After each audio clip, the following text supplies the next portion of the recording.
Subscribe to my YouTube channel for deeply emotional, romantic, and mature stories that echo through your heart. Don't forget to like, share, and comment to support meaningful storytelling. The rain drummed against the kitchen window as Sarah stared at the pregnancy test in her trembling hands. 2 pink lines. Her heart raced as she heard footsteps approaching the bathroom door. But it wasn't her boyfriend Marcus she was expecting to see. It was her mother, Elena, whose face carried a secret that would shatter everything Sarah thought. She knew about love, loyalty, and family. Sarah Martinez had always believed in fairy tales. At 23, she possessed the kind of optimism that made people either adore her or shake their heads in gentle pity.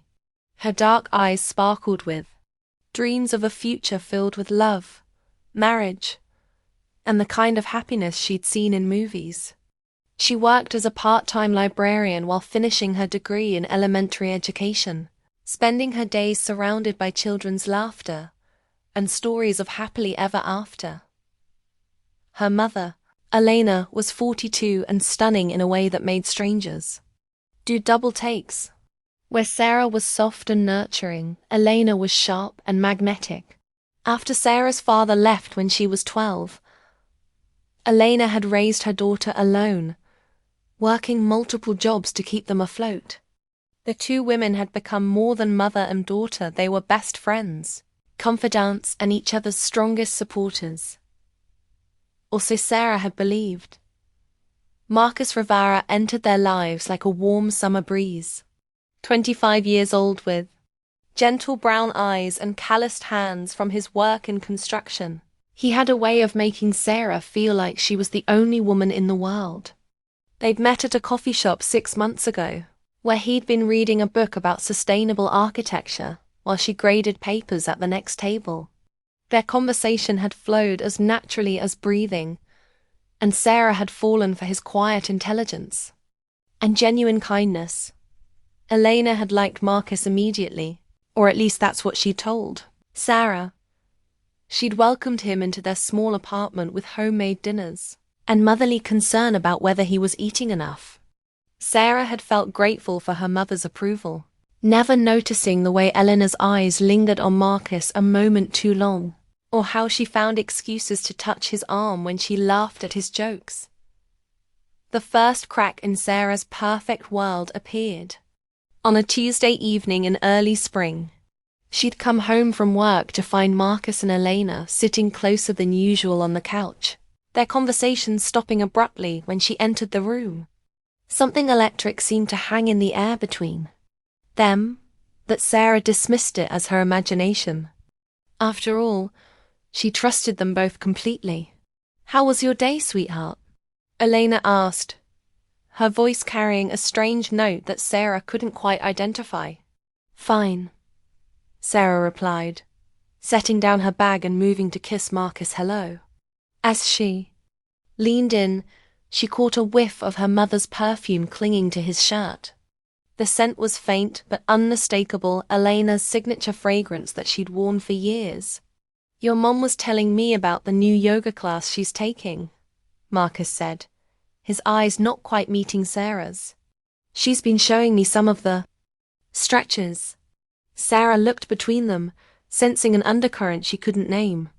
Elena was wearing her workout clothes, form-fitting leggings and a tank top that highlighted her still youthful figure. Sarah suddenly felt frumpy in her librarian cardigan and sensible shoes. "That's nice," Sarah said, forcing a smile. "I should probably start doing yoga too. All that sitting at work is killing my back." "Oh, you know you're too busy for that," Elena said with a light laugh. "Besides, Marcus says he likes you just the way you are. Don't you, Marcus?" Marcus nodded, but his smile seemed strained. Of course. Sarah's perfect. The word perfect hung in the air like a lie. Over the following weeks, Sarah began to notice things that made her stomach twist with unease. Marcus would arrive early for their dates, sometimes an hour before Sarah got home from work. Elena would greet her with elaborate explanations about how they'd been discussing Sarah's birthday, plans or sharing stories about Sarah's childhood. But their explanations felt rehearsed, and Sarah couldn't shake the feeling that she was missing something. Important. One evening, Sarah decided to surprise Marcus with dinner at his apartment.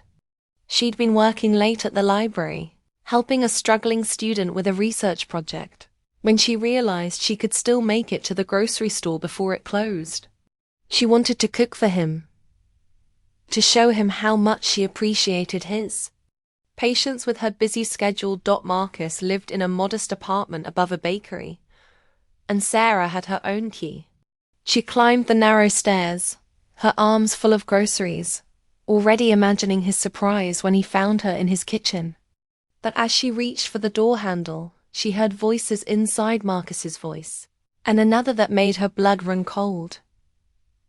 Her mother was laughing, that low, throaty laugh she used when she was flirting.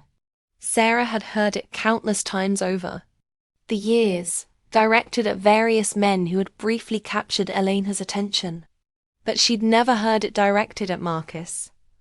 Sarah's hand froze on the door handle. Part of her wanted to burst in and confront whatever was happening inside. But a larger part of her was terrified of what she might find. Instead, she pressed her ear to the door, her heart hammering so loudly she was afraid they might hear it. "We can't keep doing this," Marcus was saying, his voice thick with emotion Sarah had never heard before. "It's not fair to Sarah." "Since when do you care about fair?" Elena's voice was sultry, teasing. "You didn't seem to care about fair when you kissed me back." Sarah's knees nearly gave out. The groceries slipped from her arms, and she barely caught them before they crashed to the floor. Kissed him back?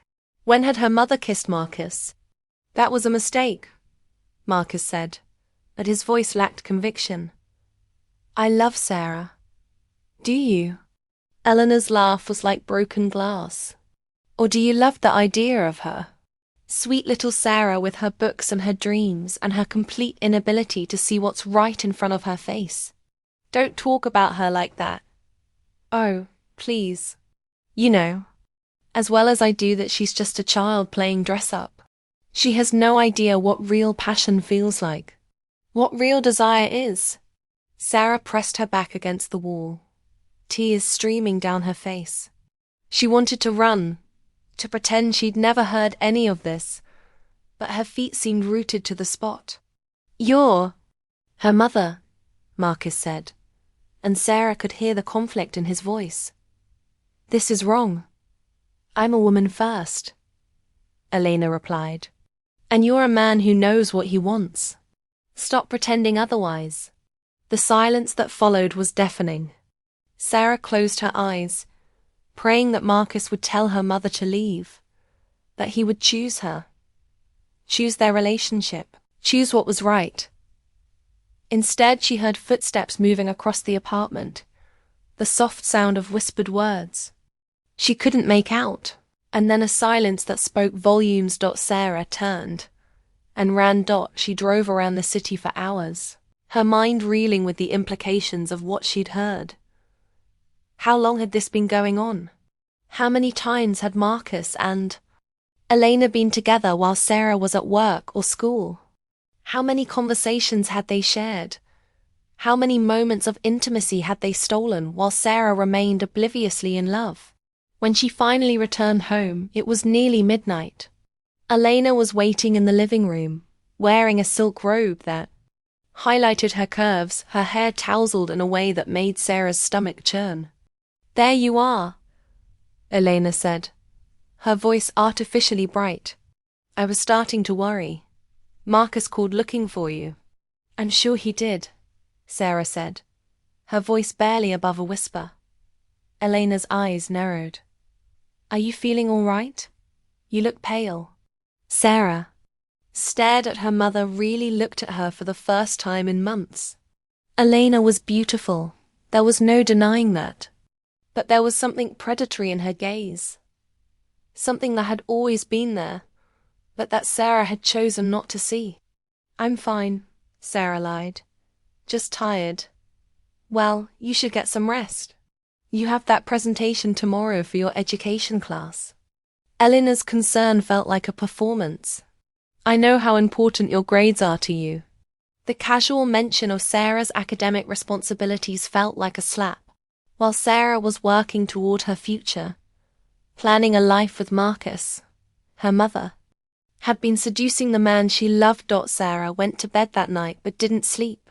She lay in the darkness, staring at the ceiling, trying to make sense of what she'd heard. Part of her wanted to confront them both, to demand the truth. But another part of her was terrified of what that truth might be. The next few days passed in a blur of forced normalcy. Marcus acted as if nothing had changed, arriving for their dates with flowers and his usual gentle kisses. Elena continued her role as the supportive mother, asking about Sarah's classes and offering to help with wedding planning, conversation that now felt like a cruel joke. But Sarah could see the signs now that she knew to look for them. The way Marcus's phone buzzed constantly with messages he quickly deleted. The way Elena's eyes followed him when she thought Sarah wasn't looking. The way they both seemed to have an endless supply of excuses for why they'd been alone together. Mom went to the store while you were at work, Marcus would say. She forgot her keys and had to wait here until you got back. I ran into Marcus at the coffee shop, Elena would explain. We ended up talking for hours about the book he's reading. You know how I love a good recommendation. Each lie felt like a needle in Sarah's heart. The breaking point came on a Thursday evening 3 weeks later. Sarah had a final exam the next morning and had been studying at the library until it closed. She was exhausted, her eyes burning from hours of reading, and all she wanted was to go home, take a hot shower, and fall into bed. But as she approached their apartment building, she saw Marcus's truck parked outside. That wasn't unusual. He often waited for her when she was studying late. What was unusual was seeing him through the living room window, not waiting alone but wrapped in Elena's arms. Sarah stood on the sidewalk, watching her mother and her boyfriend through the window of her own home. They weren't just embracing, they were kissing with the kind of passion that Sarah had only dreamed of sharing with Marcus. Elena's hands were tangled in his hair, and Marcus was holding her as if she were the most precious thing in the world. It was the kiss of two people who had been denying their feelings for far too long. Sarah's knees gave out, and she sank onto the apartment building's front steps. The weight of betrayal crushed down on her chest, making it hard to breathe. This wasn't a momentary lapse in judgment or a mistake driven by too much wine. This was a choice, a deliberate, ongoing choice that both of them had been making for weeks, possibly months. She thought about all the times she defended their relationship to friends who worried that Marcus seemed too good to be true. She thought about the engagement ring she'd been hinting about, the future she'd been planning, the children she'd dreamed of having with this man, who was currently kissing her mother in their living room.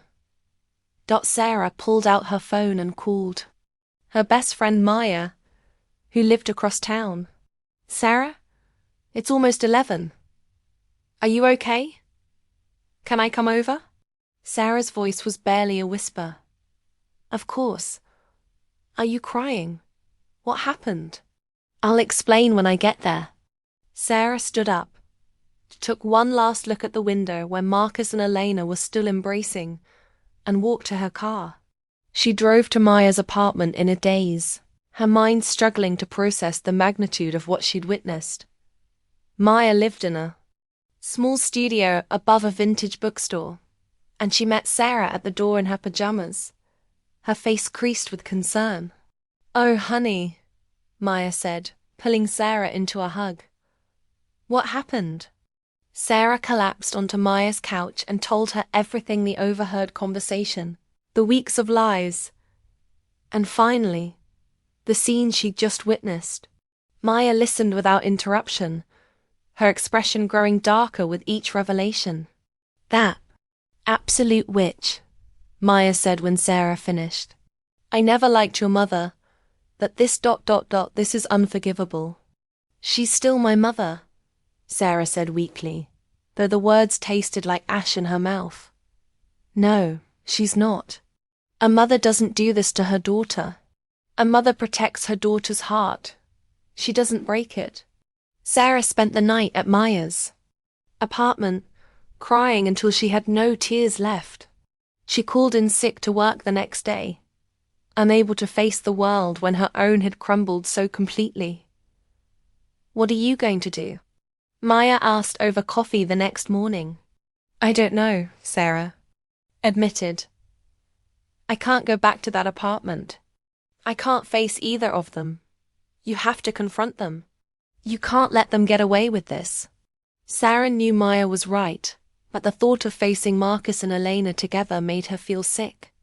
How could she look at her mother and not see the woman who had kissed the man Sarah loved? How could she look at Marcus and not see the man who had chosen her mother over her? But she couldn't hide forever. Sarah returned to the apartment that afternoon, hoping to find Elena alone so they could talk. Instead, she found Marcus waiting for her in the living room, his face a mask of guilt and misery. "Sarah," he said, standing up as she entered, "we need to talk." "Yes, we do." Sarah's voice was steadier than she felt. "Where's my mother?" She went to stay with her sister for a few days. She thought it would be better if we talked alone first." The cowardice of it made Sarah's anger flare. Elena had started this mess, and now she was running away rather than face the consequences. "How long?" Sarah asked, sitting down across from Marcus. "How long have you been sleeping with my mother?" Marcus flinched as if she'd slapped him. "Sarah, it's complicated." "No, it's not complicated. It's actually very simple. You're my boyfriend, she's my mother, and you've been having an affair. The only complicated part is figuring out how you both managed to look me in the eye every day while you were betraying me." "I never meant for this to happen," Marcus said, his voice breaking. "I love you, Sarah. I've always loved you. Don't." Sarah held up a hand to stop him. "Don't you dare tell me you love me. You don't cheat on someone you love. You don't lie to someone you love. You don't choose their mother over them if you love them." "It wasn't a choice," Marcus said desperately. "It just happened. Elena was. She was going through something difficult, and I was trying to be supportive, and things got out of hand." "What was she going through that was so difficult?" Sarah asked. "Because from where I sit, it looks like she was going through my boyfriend." Marcus winced. "That's not fair." "Fair?" Sarah laughed, but there was no humor in it. "You want to talk about fair. Let me tell you what's not fair. What's not fair is that I spent 6 months planning a future with you while you were kissing my mother behind my back. What's not fair is that I defended you to my friends when they said you seemed too good to be true. What's not fair is that I trusted you both completely, and you used that trust to destroy me." "I never wanted to hurt you," Marcus said, tears streaming down his face. "You have to believe that." "But you did hurt me. You hurt me in the worst possible way.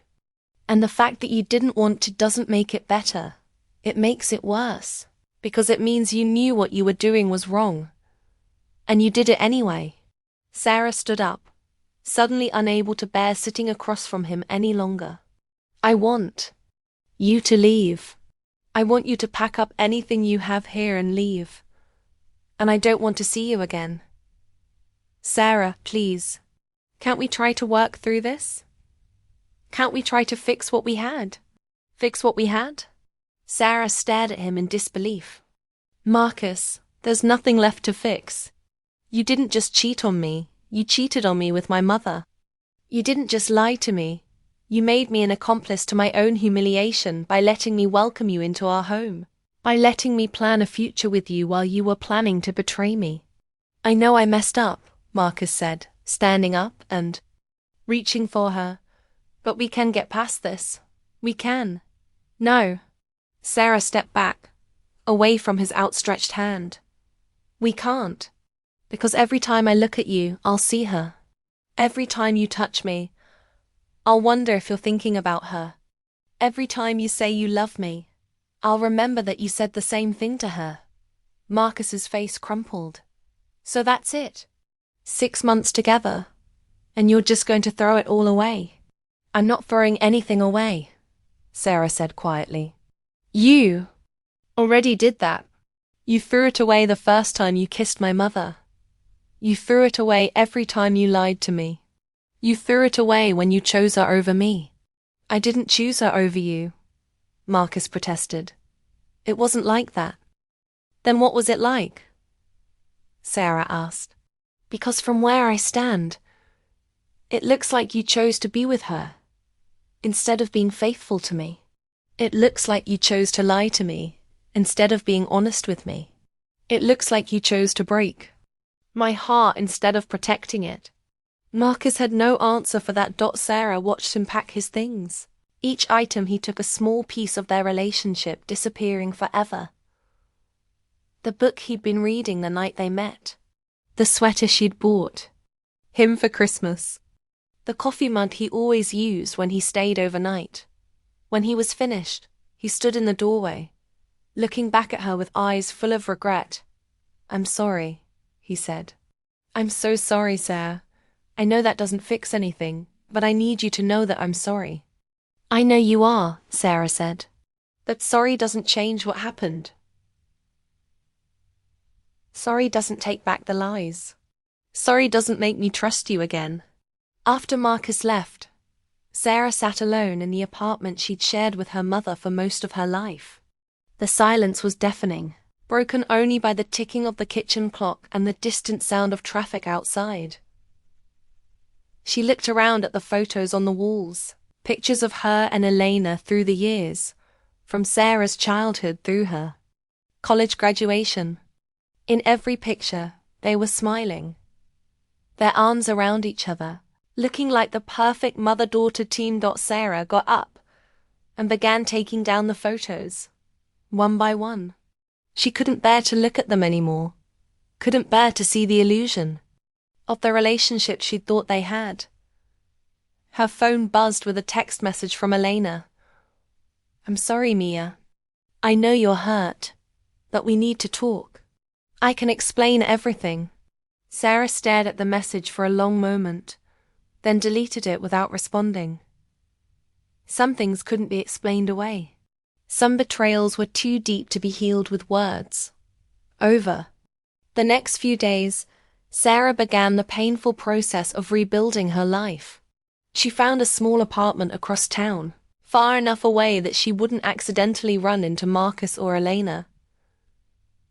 She threw herself into her schoolwork, using her studies as a distraction from the pain that threatened to consume her. Maya was her constant companion during those dark days, helping her move, listening to her cry, and reminding her that she deserved better than what Marcus and Elena had given her.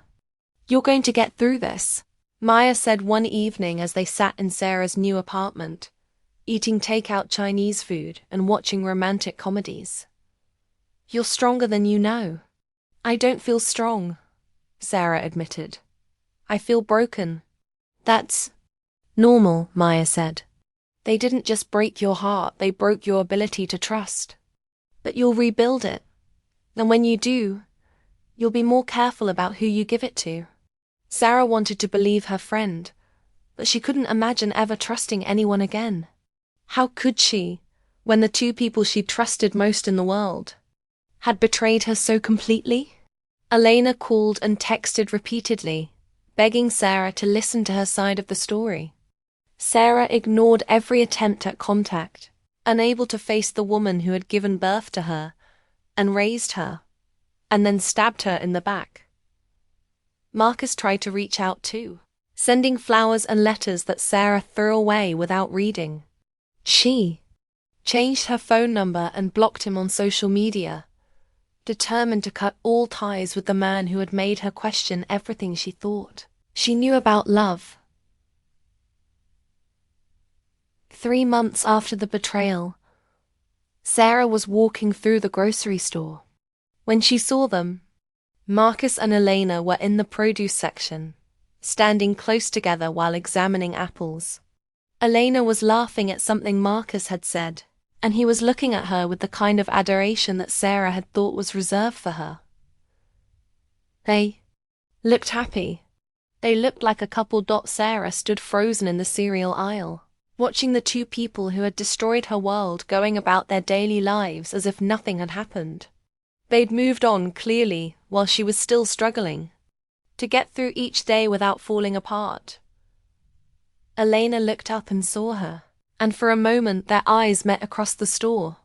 Sarah saw guilt flicker across her mother's face, followed by something that looked almost like defiance. Elena whispered something to Marcus, who turned and saw Sarah as well. Sarah didn't wait to see what they would do. She abandoned her cart and walked out of the store, her heart racing and her hands shaking. That night, she finally allowed herself to grieve, not just for the relationship she'd lost, but for the mother she'd thought she had. The woman who had raised her, who had been her best friend and confidant, who had taught her about love and trust and family, had been willing to destroy all of that for a man. Sarah cried for the naive girl she'd been, who had believed in fairy tales and happily ever after.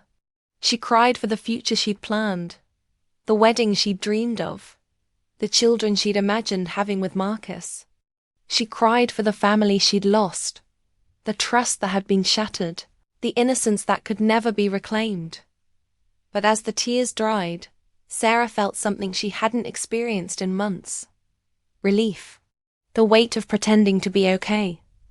Of trying to understand the inexplicable. Of hoping for an apology that could somehow make everything right. Finally lifted from her shoulders. She couldn't forgive them. She knew that now with absolute certainty. Some betrayals were too deep, too cruel, too devastating to be forgiven. And that was okay. She didn't have to forgive them to move on. She didn't have to understand their choices to make better ones. For herself, Sarah picked up her phone and sent a text to Maya. "I think I'm ready to start over." Maya's response came back immediately. "It's about time. I'm proud of you." 6 months later, Sarah was working as a full-time teacher at an elementary school across town. She'd finished her degree, found a job she loved, and slowly begun to rebuild her life. She'd made new friends, developed new hobbies, and started to remember who she was before Marcus and Elena had turned her world upside down. She still had bad days when she wondered if she'd ever be able to trust anyone again. Days when she questioned whether she'd been somehow to blame for what had happened. But the good days were starting to outnumber the bad ones. Sarah had learned that forgiveness wasn't always necessary for healing. Sometimes, the healthiest thing you could do was acknowledge that someone had hurt you beyond repair and choose to build a life without them in it. She'd learned that some people would betray you, not because you weren't good enough, but because they weren't strong enough to be the person you deserved. The fault wasn't in her loving too much or trusting too easily. The fault was in their choosing to abuse that love and trust. Most importantly, she'd learned that she was stronger than she'd ever imagined. She'd survived the worst betrayals she could imagine, and she'd come out the other side not bitter, but wiser. Not closed off, but more discerning. Not broken, but rebuilt. Sarah never spoke to Elena or Marcus again. She'd heard through mutual friends that their relationship had ended badly within a year, that Elena had moved to another state, and that Marcus had tried several times to reach out through intermediaries. But Sarah had no interest in their apologies or explanations.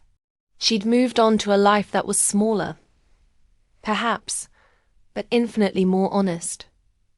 On quiet evenings in her small apartment, Sarah sometimes thought about the girl she'd been 6 months ago, the girl who'd believed in fairy tales and trusted without question. She felt sorry for that girl, but she didn't regret being her. That girl's capacity for love and trust had been beautiful, even if it had been naive. Now, Sarah was building a new kind of beautiful one based on self-respect, healthy boundaries, and the hard-won knowledge that some people don't deserve the gift of your forgiveness. She was learning to love herself enough to walk away from those who couldn't love her properly. And that was its own kind of fairy tale ending. As she looked toward the future, Sarah knew she would love again. She would trust again. That she would do both more carefully, more wisely, and with the unshakable knowledge that she deserved better than what Marcus and Elena had given her. And that knowledge, painful as it had been to acquire, was the greatest gift she could have given herself. The rain had stopped, and through her window, Sarah could see the sun breaking through the clouds. It seemed fitting. Somehow after the storm, there was always the possibility of sunshine. She'd weathered the worst of it, and now she was ready to step into whatever came next. Some stories don't end with forgiveness and reconciliation. Some stories end with the wisdom to know when to walk away, and the strength to build something better in the aftermath of betrayal.